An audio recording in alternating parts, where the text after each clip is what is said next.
Off season has begun. This is the time where we can get to go back and talk about other things, the moves and things we need to make. Will, I'm going to come to you first. Where do we start? We obviously know the glaring hole, and we'll discuss that in a little bit. But where else do we start? Well, I'm not going to jump into it too much because we are about to get to it. But I think the most important position on the field is where we have our most glaring hole that we're going to have to address. After that, the next thing I look at is at two places. I think we need to get ourselves a middle linebacker. Mm-hmm. I am all for the idea of moving Jamin Davis to the outside along with Cole Holcomb. And I did actually hear them say that while he's not good enough athletically, that David Mayo, when he came in and was playing quarterback of the defense, was improving things and helping the guys line up better. And so I think they need to figure out, and I don't have names right now. I haven't had a chance to look at potential free agents and draft players. But I think we need to seriously upgrade at middle linebacker. That John Bostic cannot be the guy that we trot out there, week one and expect us to have the improvements that are needed. And I do think they know that. The next thing the position that I want to see some improvement on, and I actually got into a whole big debate with a friend of mine about this, is I think we need another playmaker on offense at wide receiver. Mm-hmm. I'm going to say this. We're going to have Terry McLaurin. We're going to have a healthy Curtis Samuel, and I certainly think that's going to make a big difference. I think it's going to make a huge difference having a healthy Curtis Samuel, and I want him to be that Swiss Army knife, but I need one more guy. And I'm going to write in Sharpie De'Ami Brown on the roster next year. There we go. I'm going to pencil in Cam Sims on the roster next year. Yep. But I'm not willing to rely on these guys next year right now. And I want us to I need another wide receiver that we can rely on. Heck, first person that came to my mind, and it would be someone like Jamison Crowder. I'm not looking for big names. I'm not looking to bring in Mike Williams. I'm not looking to bring in Michael Gallup and spend another top dollar on a receiver, knowing that we need to pay Terry. But we need somebody else that we can rely on because we need to give De'Ami that chance to break in next year. But we can't go in with him as our three. It's just that's too dicey. And then the other thing is I want a big wide receiver to compete with Cam Sims. Because how do you go from second leading receiver last year to just kind of dropping off this year? And I think it's important that we get some, big body guy to move the chains, to be a red zone presence and help us out and push him. So those would be the two things. I want a middle linebacker and I want an upgraded wide receiver along with the big money, the big money position, right. The big money position.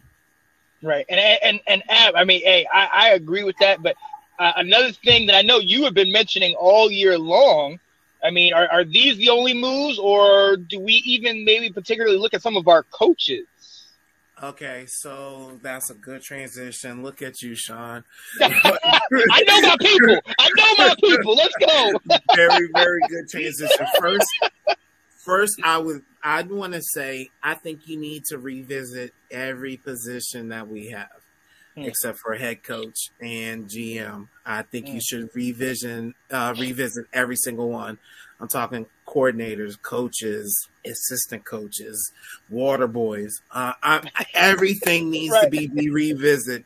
Honestly, nobody's job, very few people's jobs are safe here. And I think, and I said it last year when we started doing this, is that a good coach, it's okay.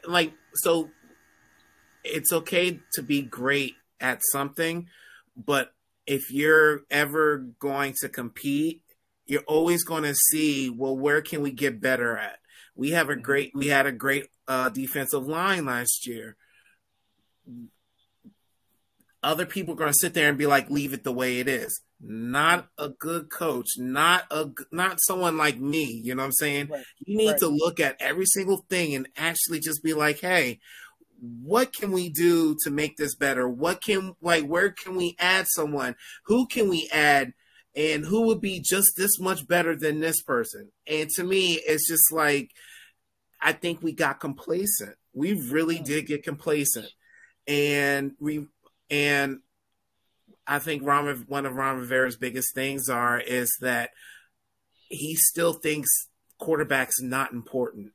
And I think that's, and to me, he's just like, I think he got into that mindset that we were number 2 defense in the league last year. So all we need is all right quarterback and we in the playoffs again.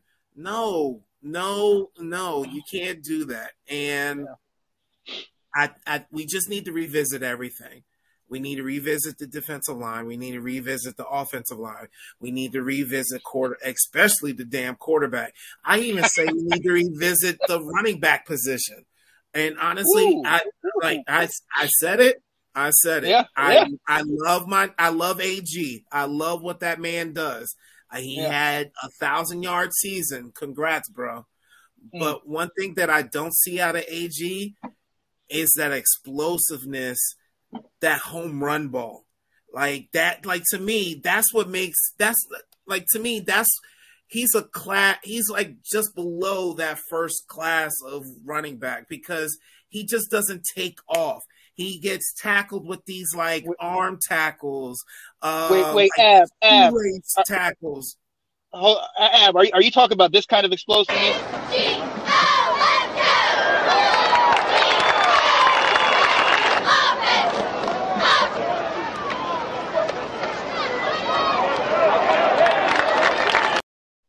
Yeah. That's I don't know who that was, but why he kept getting tackled. That's not what he's talking about. So I don't know who's running that ball, but I don't want that. Let's go. My guy's available. Man, F you, Will. But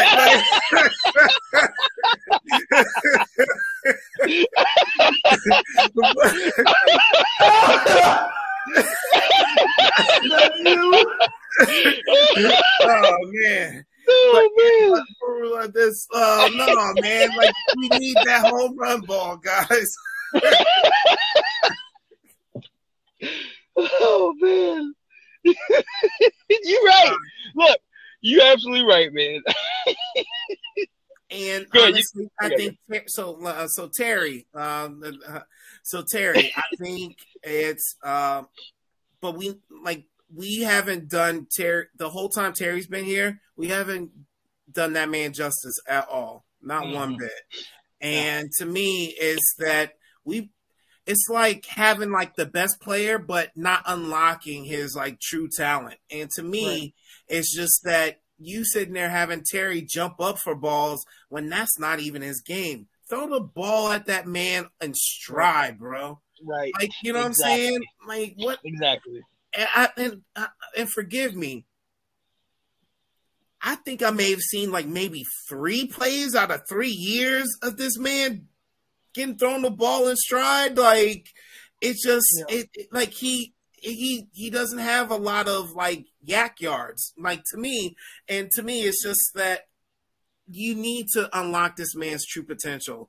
And honestly, and that's why I call this man a possession wide receivers, because that's what the quarterbacks have been able to do for him, and that's not okay. It's not okay, man. And Terry's not going to want to stay here for that. He's really not. Real quick, Nathan saying, "What's good, y'all?" What's up, Nate? Saying he missed y'all. Said Ab got a haircut. Yeah, man. I got the unders done, buddy. So you pulling a Jeff Hardy? He said, "Will, what's good, sir?" Yeah, no, I agree. I mean, I agree with you. I agree. I think we need to hit it. That was one of my places that I wanted to jump on was wide receiver. And yes, I'll call it out just like another man we're going to talk about a little later. I was the one who shouted this man out. I said he's from North Carolina. He's going to show up and he's going to show out, and he has been absent. I'm still trying to find him. He made a special teams tackle, and I thought that was his best play all season. All right, so De'Ami Brown's got to show up. But look, De'Ami Brown and even Curtis Samuel, I'll say we need a big number 2. But we've had size. We need a big playmaker. We need somebody, because like you said, Ab, that when I remember, I just go back to that one play against Dallas where Heineke had 3 guys in front of him, but he says, F it, Terry's down there, throws it to Terry, who's in double coverage. Terry jumps and almost makes an amazing catch, but sacrifices his daggone body for the fact that our quarterback wants to leave him out to dry like that. I have a problem with that.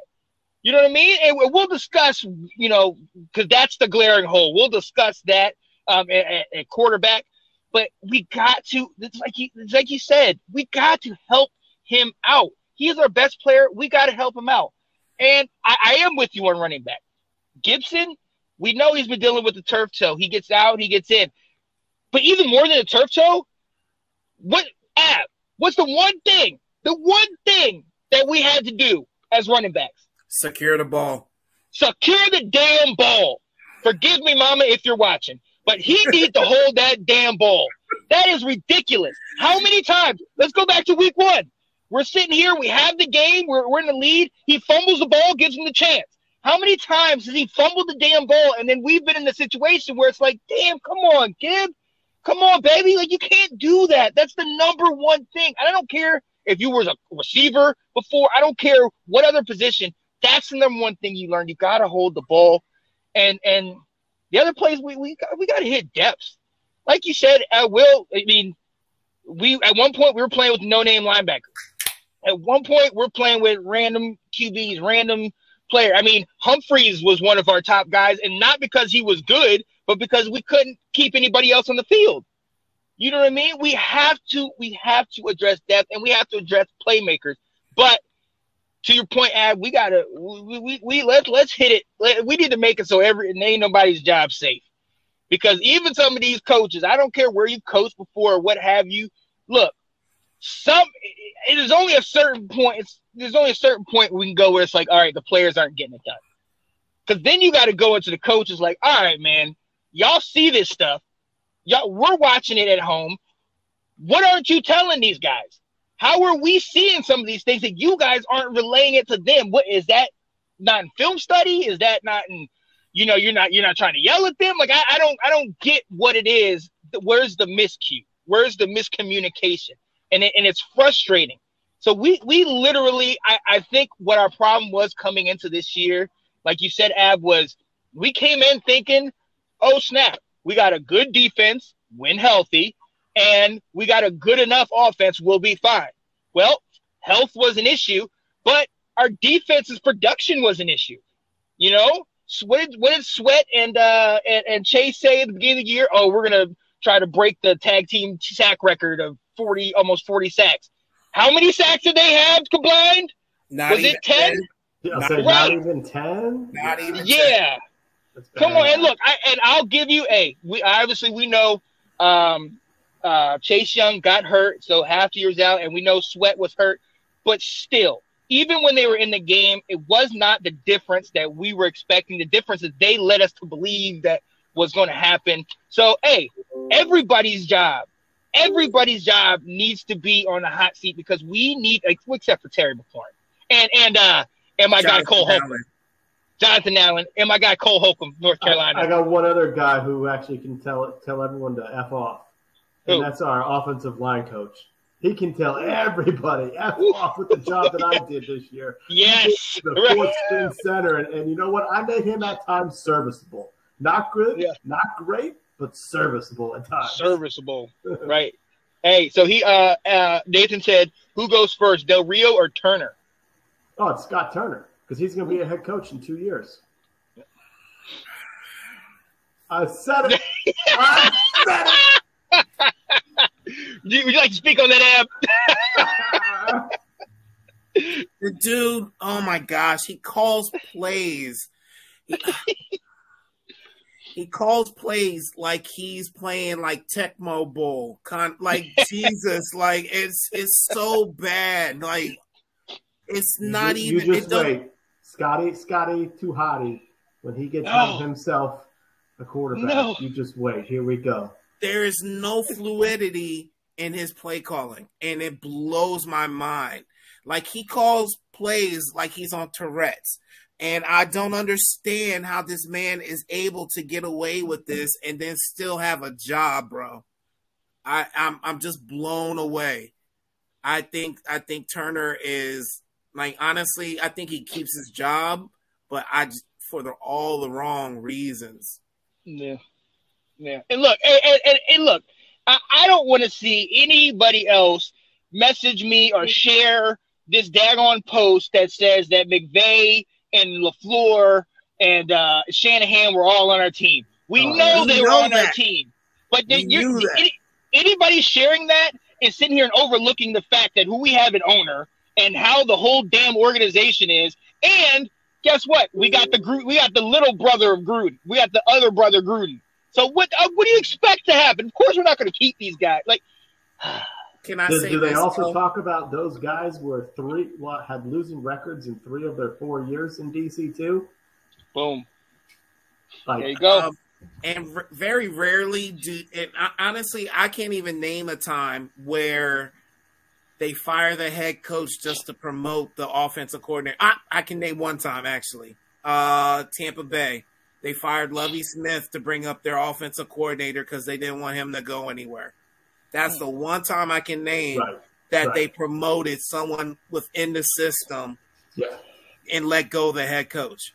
Yep. So it's like irrelevant for people to even throw that meme out there, guys. Like, it doesn't happen. It really doesn't.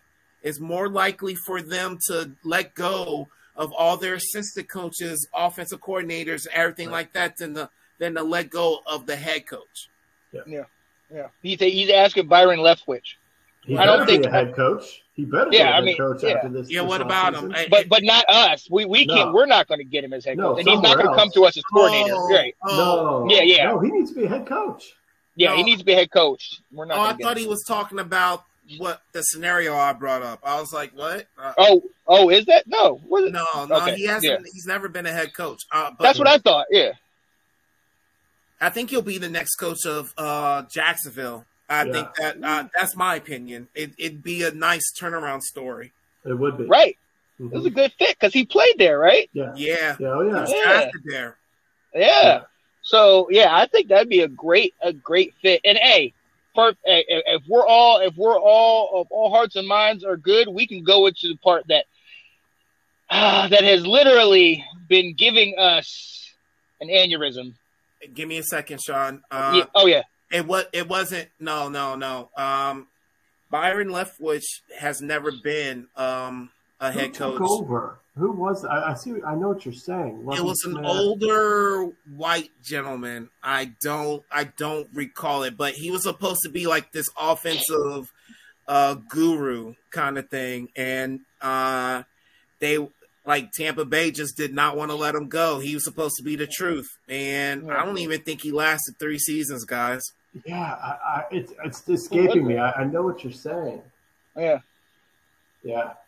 But Byron Leftwich just maybe this year or last year was the offensive coordinator. He just got that. I think the only time I can remember is the St. Louis Rams. Dick Vermeil retired so that Mike Martz could take over as head coach because there was clamoring that he was going to go somewhere else, and they wanted him to take over that greatest show on turf. And then I think Dick Vermeil came back with the Chiefs, didn't he? Like a couple years later, I can't remember if he did. I can't remember that far back on me. I think he did. Yeah, because he had Trent Green in them, right? I think and maybe Priest he Holmes? did come back. Was that before? Yeah, it was one of those times. Yeah, we'll see. But so that's and Nate, if you can look that up to figure out who was the coach that took over, but Leftwich did not get promoted up to coach. He's still the he's just now getting his chance. Yeah, he's right. So, and there's a bunch of names out there, and that's definitely something we'll address over the offseason, but not coming to us, but just in general. But look, guys, there is one absolutely glaring hole that affects everything that we've discussed, affects our receivers, our running game, O-line, everything, and it is our quarterback. And the question that everybody has been asking all year, all offseason, what do we do at QB? Will, I'm coming to you.